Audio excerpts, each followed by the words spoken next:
नमस्कार.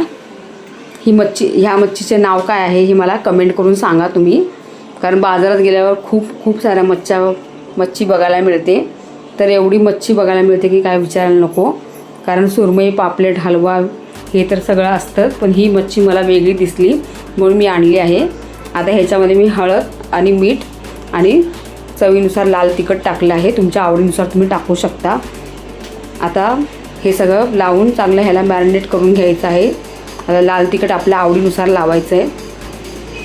मला ही मच्छी वेगळी वाटली म्हणून मी घेतली आहे. जर तुम्हाला पण ही मच्छी बाजारात जर मिळाली तर तुम्ही घ्या, कारण खूप टेस्टी लागली ही बनवल्यावरती. तर मी पहिलं म्हटलं की फ्रायच करून घ्यावं, तळायची. तर तळण्यासाठी मी तव्यामध्ये तेल टाकलं आहे. हे राईचं तेल आहे आणि अशी मच्छी सोडायची आहे बघा तेलामध्ये.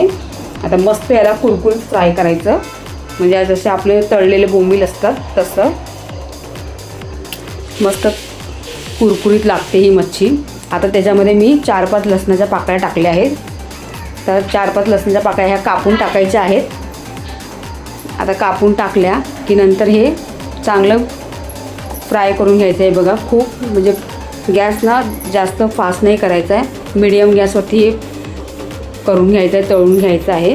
तर तळून झालं की वरती कापलेली कोथिंबीर टाकायची आहे आणि कोथिंबीर पण टाकून त्याला जरा 5 मिनटं आपण फ्राय करून घेणार आहोत, कारण कोथिंबीरमधलं पूर्ण मॉइश्चर गेलं तर जास्त कोथिंबीर पण त्याच्याबरोबर कुरकुरीत होऊन जाते.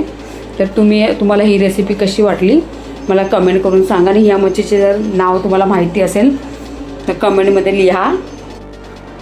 तर बघा, तुम्हाला ही बाजारात ही मच्छी भेटली तर तुम्ही घ्या आणि बनवा. खूप छान लागते, टेस्टी लागते मस्त. जशी मांदेली, जशी बोंबील आहेत तसंच ही मच्छी लागते आणि मस्त कुरकुरीत फ्राय करून खायला एकदम मजा आली. तर तुम्हालाही आवडेल तर नक्की ट्राय करा. आणि प्लीज माझ्या रेसिपी आवडत असेल तर माझ्या चॅनलला सबस्क्राईब करा, लाईक करा, हाईप करा आणि शेअर करा. धन्यवाद.